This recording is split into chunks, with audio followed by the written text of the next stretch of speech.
Game day's here, I can hear the crowd. Turn on the lights, fans are cranked up and loud. Red or blue, we wear it proud. Yeah, we love our teams in this border town. Chiefs and Royals, Boo Mizzou, Rock Chalk, Jayhawk, KU. Hear that drum pounding in your feet. Yeah, you're marching to the beat of KC. What is going on, YouTube? What is going on, Kansas City? What is going on, Jayhawk Nation? And what is going on, everybody? And welcome to the beat of KC. Ladies and gentlemen, my name is Lucas Murphy, and the Kansas Jayhawks would go on the road and fall to the North Carolina Tar Heels, 87-74. This game really was a tale of two halves, ladies and gentlemen. It was completely different. It swayed from one half to the next, and we saw two completely different teams from both sides in those two halves. This would snap a 5-game winning streak for Kansas against North Carolina. And one of the things that really kind of surprised me was this is the first time ever these two teams, this historical rivalry, has met in Chapel Hill. I mean, you got to think about how rooted this history is with these two teams. You have guys like Roy Williams, Dean Smith, and really how it all transpired in the development of the creation of basketball. And for this to be the first time that Kansas has gone into a rowdy environment in Chapel Hill really surprised me. Now, again, the Kansas Jayhawks fell 87-74. One of the big things was Kansas led for much of the first half. Really, they had a significant, lead going into halftime. 8 points is a big time, half. They really played well, especially in about 17 minutes of the first half. The second half was a completely different story. It was very dominated by North Carolina. They shot about 78.3% in the opening 12 minutes of the half, and they built a significant lead. This is such a huge statement because when you're on the road, home environments in college basketball play a huge factor. They truly do. When a team is building momentum, when they're hitting clutch shots, when they're shooting 78.3% coming out of the half, that gets the crowd, the environment behind you. They get loud, and it really starts to distract the opposing team. And that really happened in this game. We're going to talk about some turning points now and really what went wrong and right. I'm a positive individual. I keep it very positive on this channel. I'm an optimistic individual. This is the second game for Kansas in this very young basketball season. The biggest thing I want to hit on is this is a learning opportunity for the Kansas basketball program. They are young when it comes to starting rotations. They are young when it comes to understanding how to play the game of college basketball. And Bill Self is still trying to learn his team as well. There were a huge amount of learning opportunities for this Kansas basketball program. And it just so happens that you go in your second game of the season in an environment like Chapel Hill and play a very veteran, very seasoned North Carolina basketball team. So there are a ton of learning opportunities. We're going to talk about quite a few. I think really one of the biggest things is that North Carolina was able to dominate on the offensive glass. It was a big factor. I felt like they won a lot of 50-50 balls. When the ball would bounce, we'll talk about their three-point shooting, but when the ball would bounce, ricochet off the goal, who was going after the ball? It felt like a lot of the time it swayed towards North Carolina. They wanted it. They wanted to get after it to get, second chance opportunities.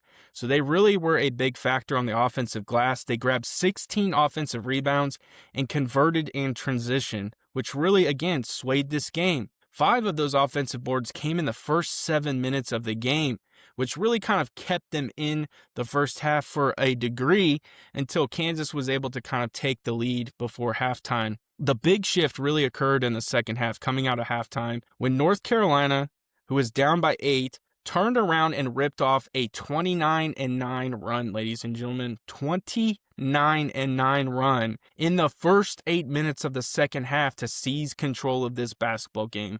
They would not look back. And it really played a factor in because of a size mismatch. I really felt like Henry Vassar was a huge problem, which we'll talk about, but he really was a mismatch for this Kansas team because you had to figure out who was going to match up against him. Whether it was going to be Flory, was it going to be Bryson Tiller? How was the transition coming down the court, who was going to guard, and those types of things. I mean, Henry Vassar can not only, play down low and get rebounds, he can shoot the three ball, which we'll talk about as well. Kansas's transition defense fell apart, and that was really noticeable in that run. They really took advantage of their defense just not playing stellar, and it just really kind of stretched them thin at times, which really allowed North Carolina to exploit the game in multiple ways. And we'll talk about that as well. There's a lot to talk about, and I really think once we get to the box score, it'll identify a lot of these things. And I think that's the big thing. That's where we're headed right now. Now, one of the key players that I really want to talk about is Flory Badunga. Coming into this game, I talked very highly of Flory, and I will continue to talk highly of Flory. But for an individual who threatened to transfer and was talking about not playing for this basketball team, I really think you would expect Flory to come in and have a significant contribution in a game where you had Mario Chalmers watching, former, North Carolina player Tyler Hansbrough. We talked about this. We had Larry Brown, Roy Williams, the numerous NBA scouts that were there to see not only Darren Peterson, but also Caleb Wilson. But Flory had an opportunity to really play at a high level in this game. And I don't want to say he was exposed, but he just didn't step up to the challenge. He did play 35 minutes. He had 4 of 9 from the floor. He had 7 rebounds. Against a big, that's pretty good. But he did have 1 foul, 8 total points, and he had 1 turnover. He just didn't have a significant impact in the points category, and he really, at times, just seemed to disappear. I think he had 6 points going into a portion of the second half, and he would only get 2 after that. Trey White is another one, ladies and gentlemen. I really expected a lot from Trey White. Bill Self was very high on Trey White coming out of, in the offseason, coming into the regular season. He said Trey White had one of the best off seasons and really was a significant player. I still believe Trey White's going to have a huge impact in this year. He has to. He's one of the leaders on this team. He did play 23 minutes. He was 3 of 6 from the floor. He was 1 of 4 from the three-point line. He was 3 of 4 from the free throw line. He would finish with 10 points. He had 2 fouls. But the biggest thing, ladies and gentlemen, he had some significant turnovers, and he led the team with 4 total turnovers. For a guy who is experienced, seasoned, however you want to say it, he should not be having those types of, miss. And that really was exposed for Trey White in this game. I'm still trying to figure out how he really fits into this offense. He has his moments where he gets fast breaks and he has his opportunities to shoot the 3 when he can hit that 3 ball. But there are times where he forces a 3, or maybe he doesn't let the offense really develop and start to, run a play. I'm just curious, as a guard, he's listed as a guard. He's not really a down low guy. Again, he plays okay defense, but Trey White, we have to figure out how he really meshes into this offense and really this team. Cole Rosario, a freshman. I'm not going to speak negatively on Cole Rosario in this game. I think he had some significant contributions. He didn't have the best of, in the plus minus, he was a minus 20, but Cole has 2 for 4 from the floor. He was 2 of 4 from the 3. He was 1 of 2 from the free throw line. He would finish with 7 points. He had a significant charge that he took, that kind of was building momentum for this Kansas team. We just need to see a little bit more from Cole. There was a moment in the very first part of the game where we would end up turning over the basketball because of the shot clock. We had a shot clock violation. They panned over to the bench to see Bill Self, and you could tell he was yelling at Cole because, well, he used Cole's name, and he said, "Cole, you got to shoot the ball." And so I think there are times where Cole is just nervous. He's anxious. This is a new environment. This is new to him. It's college basketball. It's the top level of college basketball, and he's learning the game at this level. He's going to develop, ladies and gentlemen. He's a good basketball player. It's just going to take time. Melvin Council Jr. is another one, ladies and gentlemen. Melvin Council Jr. is coming in from St. Bonaventure. So again, another team that really, he hasn't seen the lights, similar to what a Chapel Hill is going to provide. He was only 2 of 11 from the floor. And that's a significant thing from a guy when Darren Peterson, who had to step away from this game for a little bit because of those 2 early fouls. You would expect a guy like Melvin Council to really step in and play as the leader, take charge as the point guard, and really run this offense. Shooting 2 of 11 from the floor, 0 of 4 from the 3. He was 2 of 2 from the free throw line. He would finish with only 6 points. He did have 7 assists, however, which, again, that's a good thing from your point guard, but you need a little bit more contribution from a guy who we anticipate to have a good season. Darren Peterson did not let down, ladies and gentlemen. Could he have played a little bit better? Of course. Did those fouls early on impact him? Most definitely. But that's all he would obtain in fouls would be those 2. So he was able to really kind of play out the rest of the game. I think 2, low-key, they're monitoring the cramp situation that he's in dealing with. You know, the cramps have been bothering him. He sat out for an entire game in the exhibition.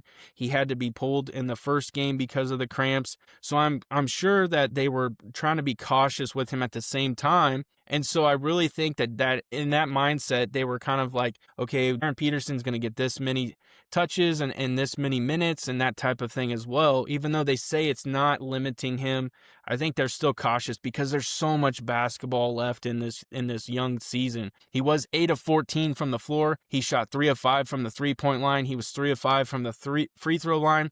He would finish with 22 points. He had 3 assists, but he also had 3 turnovers as well. In a market that never sleeps, one name rises above the rest. Lisa Miller from Dan Lynch Real Estate. Trusted by hundreds and recognized across the Midwest. She delivers results when it matters the most. With over 13 years of experience and licenses in both Kansas and Missouri, Lisa isn't just selling houses. She's helping you find a place to call home. Whether you are a first-time homebuyer, looking to upsize, or selling your current home, Lisa makes the process smooth and stress-free. As a local expert passionate about building lasting relationships, she ensures her clients feel confident and satisfied every step of the way. Don't wait, your perfect home is just a call away. Contact Lisa today at 913-579-3246 or 913-369-3000 or visit lisamillersaleskc.com. Let Lisa Miller at Lynch Real Estate help you start your next exciting chapter. And let her know the beat of KC, Lucas Murphy, sent you her way. Bryson Tiller, ladies and gentlemen, were you not impressed? Outside of him fouling out and really having some careless fouls, Bryson Tiller, ladies and gentlemen, was absolutely impressive. I'm excited for Bryson Tiller to play the rest of this year. 4 of 5 from the floor, 4 of 4 from the 3-point line. He would finish with 12 points. I mean, those 3-point shots were pure. I mean, he was just soaking the net. The snap on that net when he was hitting those 3 balls, he was on. Now, it's really kind of unfortunate how it played out with him fouling out, because he was such a big contribution to going against a guy like Henry Vassar, who, when Bryson Tiller was out there, was being challenged. Bryson Tiller, for being 6'11", ladies and gentlemen, is extremely athletic, can move very well, and stuck with Henry for most of the time he was out there. But when he would get pulled out due to fouls and eventually foul out, it just gave Henry a chance to really have a huge mismatch against this Kansas team. Really, to wrap this out, the final person I really want to talk about is Elmarko Jackson. For the guy that's typically going to be your first one off the bench, for probably your second because Tiller's probably your first, Elmarko Jackson needs to step up, ladies and gentlemen. For a guy that has a little bit of experience, understands what this offense is going to do, understands how Bill Self functions, Elmarko needs to contribute more, especially a guy that's getting 18 minutes, pretty much exactly 19 minutes, would only go 2 of 5 from the floor, 1 of 1 from the 3-point line, 1 of 2 from the free throw line. He did foul out of this game as well, and he only contributed 6 points, ladies and gentlemen. He's got to step up in a big way. Really, the rest of the team was Jamari McDowell, Samus Calderon, and Paul Mbaya, and they really did not contribute a whole lot. Jamari McDowell, from a plus-minus, had the best today. He was plus 13, but he did not contribute really a whole lot when it comes to points. He just played an all-around, unstatistical good game. He was good on defense. He had his shining moments. He just did not contribute from a points perspective. But flipping it over to the other side, Caleb Wilson, ladies and gentlemen, absolutely erupted for 24 points. He had 7 rebounds. He is an absolute stud freshman for this North Carolina team that will continue to feed him the basketball. He was a great individual. Henry Vassar, coming in from Arizona, pretty much played the entire game. I mean, he played almost the entire 37 minutes. He was 8 of 12, 2 of 5 from the 3. I mean, he scored 20 points. And the biggest difference between these two is we had one guy score 20 points. They had two. Henry Vassar scored 20, Caleb Wilson scored 24, but the contributions from other guys, their bench plus their other starters, I mean, Vassar had 20, Kyan Evans, the local kid from Staley, had 12, and Seth Trimble, their senior, the guy that stuck around with their program, had 17 points. Now, Luka Bokovac only had 5 points, and Derek Dixon did not contribute any. Jonathan Powell had 3, and Zayden High, who seemed to have a moment, only hit a clutch 3. Outside of that, they really did not contribute a whole lot. But the biggest turning point in this game was really kind of in the percentages. The entire game, Kansas would shoot 26 of 58. They were 44.8% in total. From the three-point line, they were 12 of 25. So you would think, man, they really are going to win this basketball game. 48%, 10 of 15 from the free throw line. Ladies and gentlemen, I'm gonna harp on this until I'm blue in the face. And they did not shoot 75%. I feel like you have to be able to maintain a 75% free throw percentage. We were only 66.7. Now, again, you flip that over to North Carolina. They would shoot 10 of 30 in the first half. They were only 33% from the floor, 3 of 15 from the three-point line percent. They would shoot 6 of 8 from the free throw line, so they hit that magical number of 75%. But ladies and gentlemen, they came out and absolutely dominated in the second half. 24 of 36, 66.7 from the floor, 5 of 12. They shot those 5 threes in key situations, which really put the dagger in. They were 41.7%. And they were 5 of 9 from the free throw line. They would finish 64.7% from the free throw line, so they didn't have the best of night from the stripe either. But they would finish 29.6% from the three. I mean, the 8 threes that they hit really were a staple. I mean, they could have made more. That's the big thing. They were 8 of 27. They only shot 29.6% from the three-point mark, and they could have had more. And that's the biggest turning point. The final thing I'm going to touch on is really kind of the granular part of this basketball game. The turnovers, the points in the paint, second chance, fast breaks, and bench. So Kansas had 19 turnovers, really in the first half. North Carolina turned it over, I believe, 7 times. And it was a significant 7. It really kind of gave momentum to Kansas. And we saw that leading into halftime by 8 points. That switched. The points in the paint is really what stands out to me. When you got guys like Bryson Tiller and Flory Badunga, you would anticipate a little bit more clanging and banging down in the paint. The North Carolina Tar Heels scored 48 points to Kansas at 20 inside the paint. That's a big difference, and that's really a big part of the game. Second chance points, Kansas had 10 to North Carolina 6. Fast break points, 14 for North Carolina to 6 for Kansas. And the bench points really swayed in Kansas's favor, 21 to 11.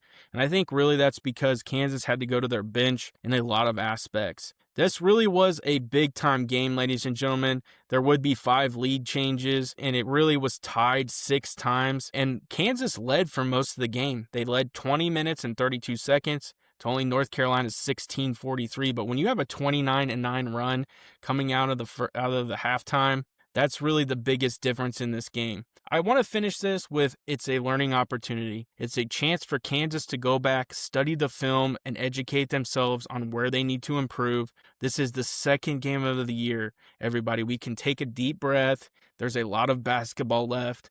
This is just one of those early matchups where you face a very talented team and you're seeing what you have. Bill Self even mentioned in his pregame presser, before heading to North Carolina, this is one of those games where you really find out who you are this early in the season and how you learn and how you develop. And that's what this is about.